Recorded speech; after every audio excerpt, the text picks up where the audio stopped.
मथुरा, वृंदावन, गोकुळ सगळी ठिकाणं झाली आहेत, पण माझा कृष्ण परमात्मा मला दिसत नाही, माझा गिरीधर गोपाल मला दिसत नाही आहे. कुठं बरं जाता येईल, कुठं बरं जाता येईल, हा विचार करत करत करत आज मीराबाई द्वारकेत आलेली आहे. द्वारकेच्या मंदिरात आली. वाटेमध्ये येताना भेटतायत, निघालेली आहे ती द्वारकेला, तेव्हा कुणीतरी भेटताय आणि समोर येतात. आपण कुठून आलाय, तुमचे गुरु कोण आहेत, मंत्र कोणता म्हणताय. प्रत्येक उत्तरादाखल मीराबाई फक्त एकच सांगती झाली आहे, मेरे तो गिरीधर गोपाल दुसरा न कोई. छे छे छे छे, मला काहीच माहिती नाही आहे, फक्त एकटे गिरीधर गोपाल माझे येतात आणि मी त्यांचे. उत्तर तर वेळेला हीच चालू आहे. करता करता भगवंताच्या प्रेमरसामध्ये रंगत रंगत रंगत मीराबाई द्वारकेत आलेली आहे. मनात विचार येतो, या द्वारकेतला कृष्ण परमात्मा बघेल आणि त्याच्याबरोबर नाचेल, त्याच्याबरोबर माझं मन मी रमवेल. मला बाकी काहीच माहित नाहीये, मला तांत्रिक गोष्टी माहिती नाही आहेत, मला ज्ञान नाही आहे, ग्रंथ नाही, शास्त्र मला काहीच माहित नाही, मला फक्त गिरीधर गोपाल माहितीये, माझा तो कृष्ण परमात्मा माहितीये. मेरे तो गिरीधर गोपाल. मग मीरा आता करत करत द्वारकेत पोहोचलीये आणि पोहोचल्यानंतर आतापर्यंत आठवलंय की मला आठवतं, मला सगळ्यांनी सांगितलं होतं की तो द्वारकेचा कृष्ण परमात्मा अत्यंत गोरा आहे, संगमरवरी, स्वच्छ गोरा पान आहे. त्या गोऱ्या कृष्णाला भेटायला म्हणून बरोबर बरोबर मंदिरामध्ये आता मीराबाई आलेली आहे आणि बघितलं, अरे हा तर एकदम काळा आहे. गुरुजी, अहो गुरुजी, हा कृष्ण परमात्मा गोरा होता ना, हा काळा कसा झाला. गुरुजींना विचारल्या बरोबर गुरुजी सांगतायत, 2 ते 3 वर्षापूर्वीची घटना आहे. हा अत्यंत गोरा असणारा कृष्ण परमात्मा एकदम काळा पडलाय. तो दिवस मला पुन्हा एकदा सांगा, दिवस पुन्हा एकदा सांगा म्हटल्या बरोबर मीराबाईला आठवायला लागलेलं आहे. कारण बरोबर हे सांगतायत त्याच दिवशी मला त्या माझ्या मीरा मंदिरामध्ये विष दिलं होतं. ते विष मी प्यायले होते, पण मला तेव्हा काहीच झालं नव्हतं. कृष्ण परमात्मा, हे गिरीधर गोपाला, ते विष तू पिलस ना, तू पिलस म्हणून तू काळा झालायस ना. आता मला समजलं, हेच माझं ठिकाण आहे, मला इथंच राहायचंय. आणि या ईश्वर हाच माझा पती आहे, आता मला कायम स्वरूपात इथं राहायचंय. विचार केला आणि मीराबाई कायम स्वरूपामध्ये द्वारकेत राहती झाली.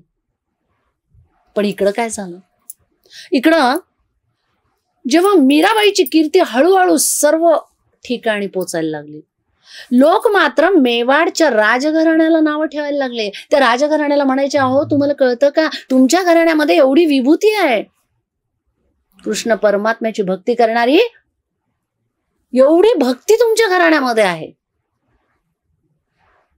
आणि तुम्ही मात्र तिला हाकालू दिलं. वनवन करत एका राजघराण्यामधली स्त्री फिरतीये, तुम्हाला काहीच कसं वाटत नाही. जो तो यायचा द्वारकेत, मीराबाईची कीर्ती तीच जगविख्यात होतीये, परंतु मेवाडच्या राजघराण्याला मात्र नावं ठेवलं चालली आहे. आता राजघराण्यामध्ये प्रत्येकाला वाटायला लागलेलं होतं चुकलंच आपलं. परंतु त्याच कालखंडामध्ये आता राजा रतनसिंहाचं मरण झालेलं आहे, मृत्युमुखी पडलेले आहेत, आणि त्यांचा मुलगा उदयसिंह राजगादीवर बसले. लोक यायचे उदयसिंहाला म्हणायचे, अरे तुमच्या घराण्यामधली स्त्री द्वारकेमध्ये, काय भक्ती आहे तिची, काय तल्लीन होती, काय ती विभोर अवस्था आहे. आणि ते सगळं ऐकल्यानंतर उदयसिंहांना वाटायचं चुकलंच आपलं. नाही, माझ्या वडिलांनी जे केलं, जी चूक केली ती मला भरून तर काढता येईल. मला आमच्या घराण्यामधल्या त्या विभूतीला, त्या भक्तिमय मूर्तीला पुन्हा इथं आणता येईल. मी नुसतं नाही आणणार हो, सन्मानपूर्वक आणणार. मग झालं.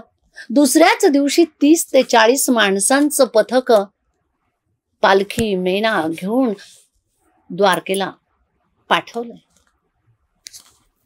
सगळी लोक मिळून द्वारकेला आलेले. त्यावेळेला उदयसिंह आणि मीरेसाठी एक पत्र दिलंय. त्या पत्रात मीरेची क्षमा मागितली, आम्हाला क्षमा करा, आम्हाला तुमची उंची नाही समजली, आम्ही तुम्हाला तेवढ्या उंचीपर्यंतची सेवा घराण्यात देऊ शकलो नाही, पण माफ करून पुन्हा आम्हाला त्या सेवेची संधी द्या, आपण आपल्या घराण्यात पुन्हा परत वापस येऊ. पण छे, पत्र दिलं, परंतु त्या पत्राला अनुसरून मीराबाईंनी विचार केलाय, हे मला न्यायला आलेले आहेत, परंतु मला नाही ना जायचं. हा माझा पती आहे. मागे एकदा कधीतरी आई म्हणाली होती, कायमस्वरूपी पती जवळच राहायचं असतं, पुन्हा परत जायचं नसतं. आज मला पुन्हा ते मातेचे शब्द आठवतायत. आणि करायचं काय? या लोकांना काय सांगायचं? थांबा, तुम्ही जरा बाहेरच थांबा, मी आत जाऊन माझ्या गिरीधर गोपालाला विचारते आणि मग तुम्हाला काय सांगते.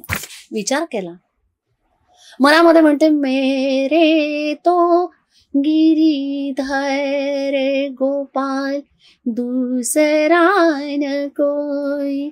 माझा तर गिरीधर गोपालच आहे, मला नाही जायचं दुसरीकडे. पण एकदा त्याला विचारते, मनात विचार आला आणि बरोबर बरोबर बरोबर मीराबाई आत आलेली आहे. ते बाहेर लोक द्वारकेच्या त्या मंदिराच्या बाहेर थांबलेले आहेत, कितीतरी वेळपर्यंत वाट पाहत थांबणार आहेत, कारण मीराबाई येईल आणि या महिन्यामध्ये तिला बसवता येईल, उंची वस्त्र तिला देता येतील आणि याच पद्धतीने अतिशय मानाने पुन्हा आपल्या राजघराण्यामध्ये तिला नेता येईल. स्वप्न रंगवताय.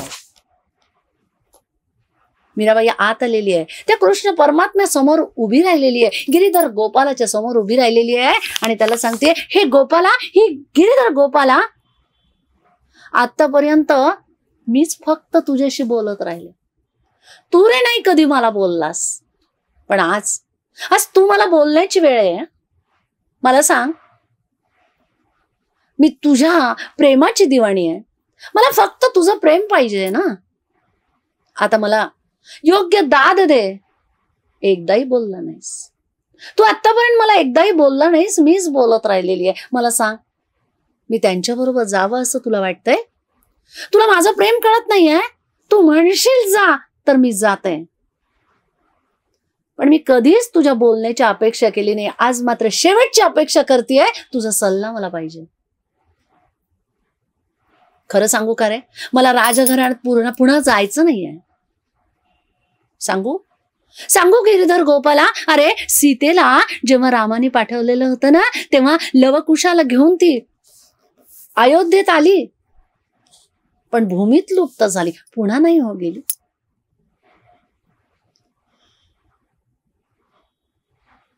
आता मला सांग, मी कशी जाऊ?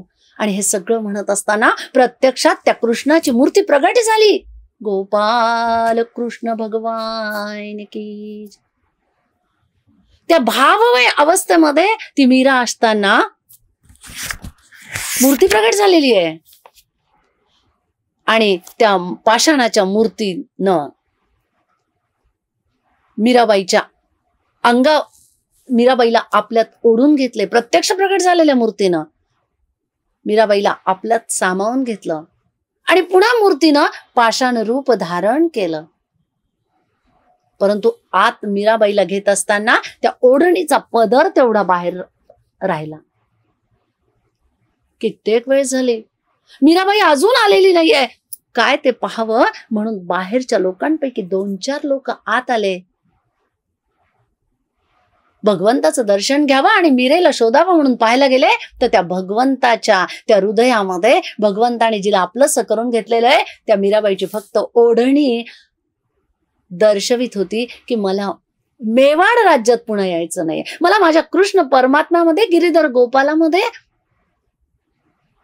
सीमित व्हायचंय, मला अंतःकरणपूर्वक त्याचंच व्हायचंय. आणि कान्होपात्र जशी लुप्त झाली तशीच मीराबाई कृष्ण परमात्म्यामध्ये लुप्त झाली आहे. केवढी ती भक्ती. आणि खऱ्या अर्थानं त्या मीराबाईनं आपल्याला दाखवून दिले, अहो ती अंतःकरणपूर्वक भक्ती करावी, ती मीरेसारखी. अंतःकरण शुद्ध असेल तर त्या भक्तीला भगवंत कृष्ण परमात्मा, तो गिरीधर गोपाल आपलंच करतोय. पुन्हा एकदा म्हणावं असं वाटतं, त्या मीरेसारखं आपण सुद्धा म्हणायला पाहिजे, मेरे तो गिरीधर गोपाल दूसरा न कोई, गोपाल कृष्ण भगवान की जय.